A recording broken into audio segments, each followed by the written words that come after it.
আল্লাহ তুমি আমার গুনাহগার উম্মতকে বাঁচাও। এই দুনিয়ার বুকে রব্বুল আলামিন সব নবীকে একটা করে দাওয়া মুস্তাজাবা দিয়েছেন, মানে যে দোয়া করলে কবুল হয়ে যায় সাথে সাথেই। দুনিয়ার সব নবীরা ওই দোয়াটা দুনিয়ায় করে ফেলেছে।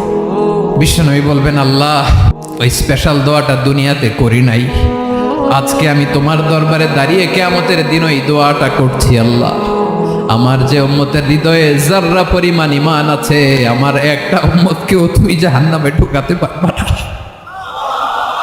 বিশ্বনবী পাগলের মতো একবার হাউজে কাউসারে যাবেন, একবার সিরাতে যাবেন, একবার পুলসিরাতের দিকে, একবার হাউজে কাউসারের দিকে পাগলের মতো দৌড়াতে থাকবেন, তার কোনো গুনাহগার উম্মত যাতে জাহান্নামে ঢুকে না যায়। উম্মতি বিশ্বনবী আমার জন্য কাঁদবেন, আপনার জন্য কাঁদবেন, আমাদের জন্য সেদিন কেঁদে কেঁদে জাহান্নামের দরজায় দাঁড়িয়ে আমাদেরকে টেনে টেনে জান্নাতে ঢুকাবেন।